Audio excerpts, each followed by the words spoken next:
Celeb Savant is a career retrospective type interview focusing on singers, actors, and industry experts. Join Barrett Edelstein now as he dives into the entertainment world.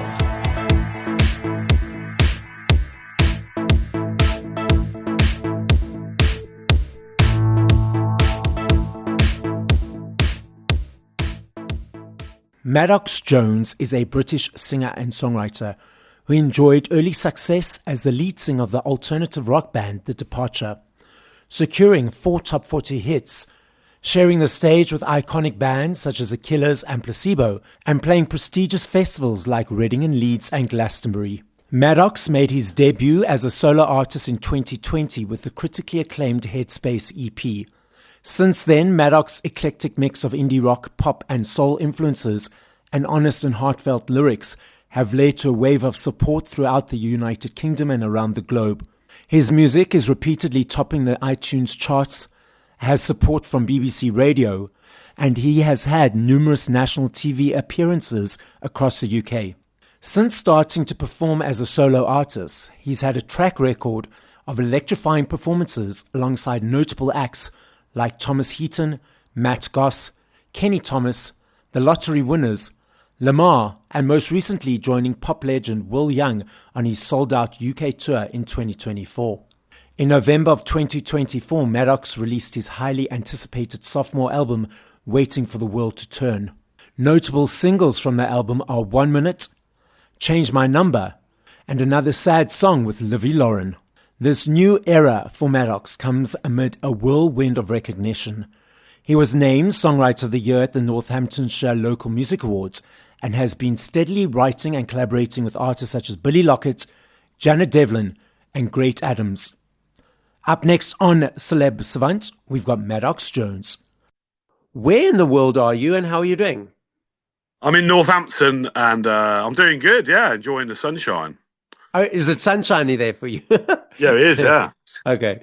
Yeah, for us it's moving into winter, so it's pretty cold and rainy and horrible. Anyway. Well, where are you? In Johannesburg, South Africa. Ah, cool. Have you been here before? Oh, I haven't, no. Okay, so it's someone to add onto your list. Yeah, for sure. So Maddox, let's rewind. At what age, whether as a child or teenager, did you feel I want to be in this creative world? And how did that journey progress? Well, I started playing guitar when I was 7 years old, actually, because I was brought up in a Christian commune. So we didn't really have a television or we didn't listen to music and stuff like that. It was all Christian music. So I decided to learn to play guitar to keep myself occupied. But I think it wasn't till later, till I was like 14, 15, that kind of time. And then I was in bands with friends. And then I think when I went to university, I got a real taste for it. Do you know what I mean? I did music at uni, and I met my band, The Departure, who we went on to sign to EMI Records for when I was. So yeah, that was fun. So I think it was when I was getting into I used to listen to Depeche Mode and The Cure and stuff like that when I was like a teenager. That kind of got me into music, really, like that dark pop kind of sound. Yes.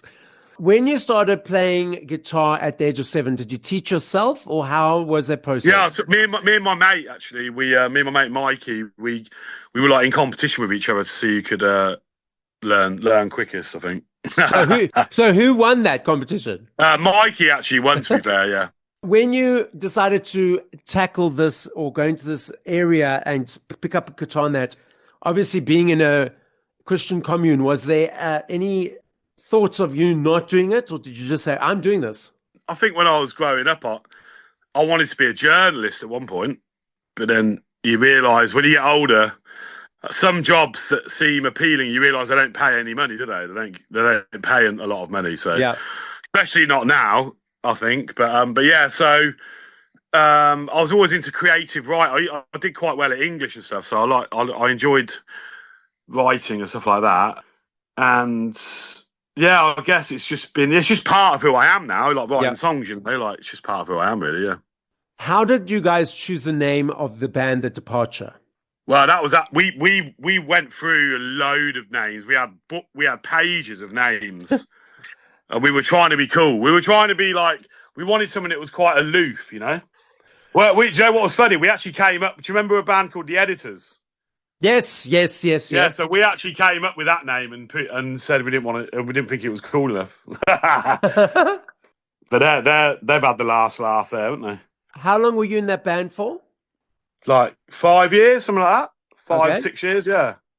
What's the difference for you between being in a band compared to being a solo? Being in a solo, you kind of it's just you, isn't it? You don't have to really. You don't really have to try and make a sound or anything. You can just be yourself and like experiment with different things. And I think like when you're just a solo artist, that's it, isn't it? You can't. It's all you can just be is yourself. Really, I think. And I like it. the reason that the band came to an end, was it just the time had come? We got dropped and we got jaded with the music industry. We got depressed because we were full-time musicians, and then when we weren't, we had to get real jobs. So it was quite depressing. And, and then what job did you get?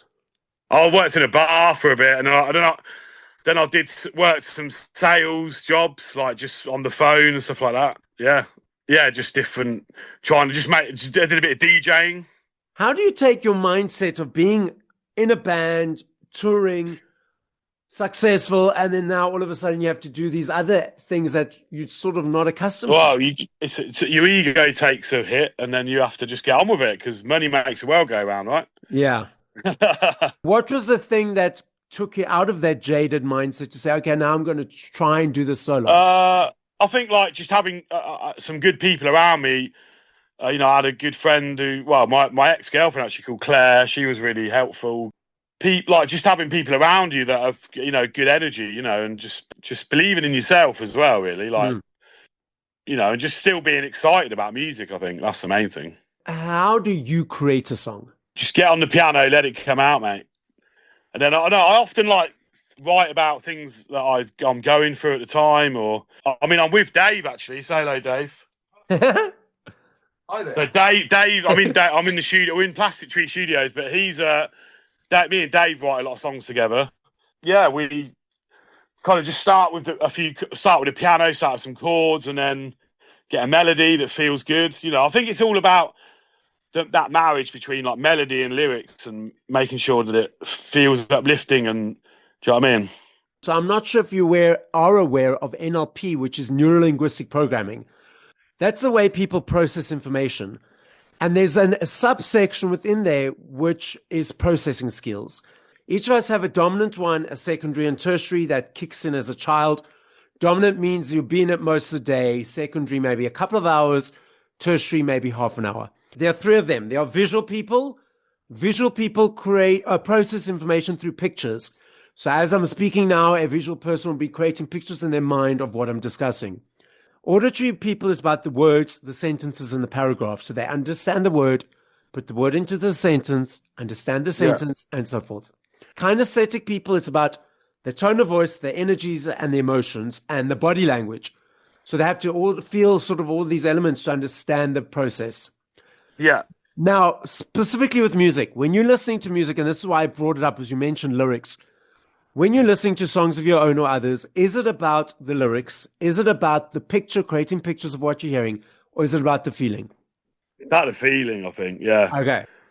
The feeling, but also it's got the lyrics have to create the feeling. So you've got to believe in the lyrics. The lyrics have got to feel like they're meant to be there, The lyrics have to just be conversational and like real for me. Yeah.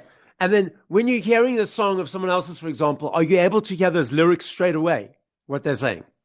Yeah, I pick up songs quickly, yeah, but I think it depends how they're mixed, right? Sometimes lyrics are a bit not as loud, so you have to go and look on YouTube, but or like look on the lyric sheet. But yeah, I think I'm fascinated with lyrics, so yeah, I'd say I do pick up lyrics. Like that's what I kind of cling on to, lyrics and melody.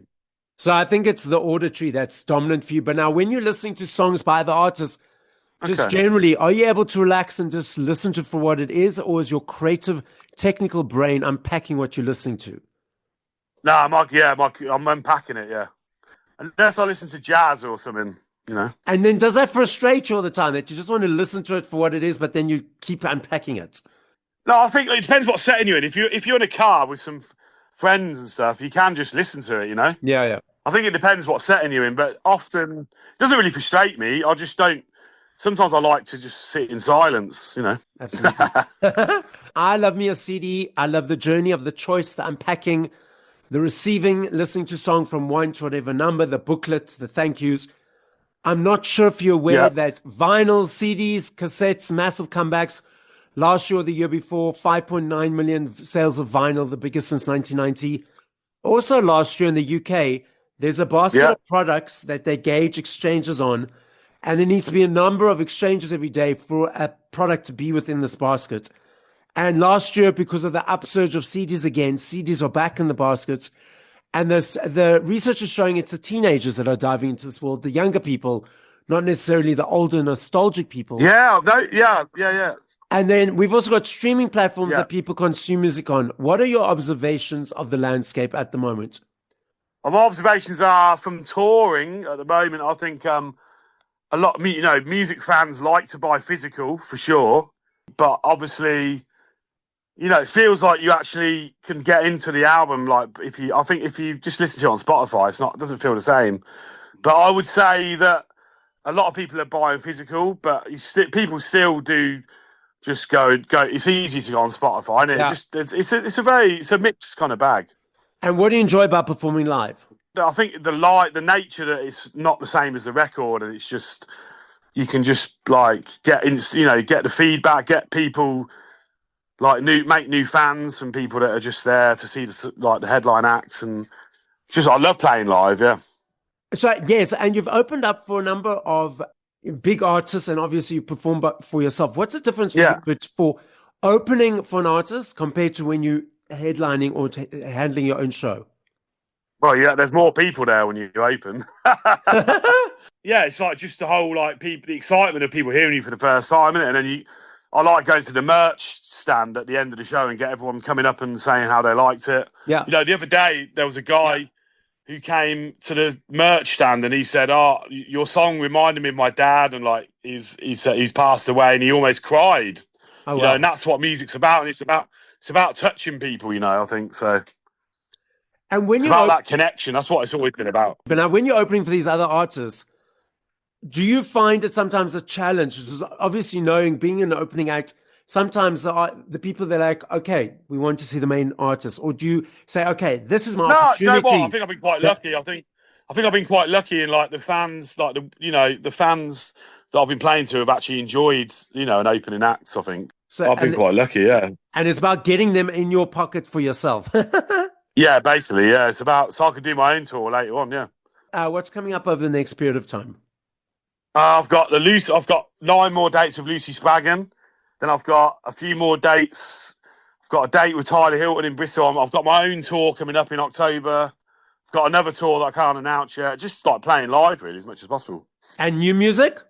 Yeah, we've got a new album coming out, deluxe album, which has got a new song on it and some new mixes. And so, Maddox, I love this game. I know if I had to ask you this question in 5 minutes, 5 hours, I know your answer will be different every time. I understand that. If you had to take 5 artists now, other artists to listen to, top of mind, not favorite, who would those artists be? And if you can think of specific songs of those artists, what would those songs be?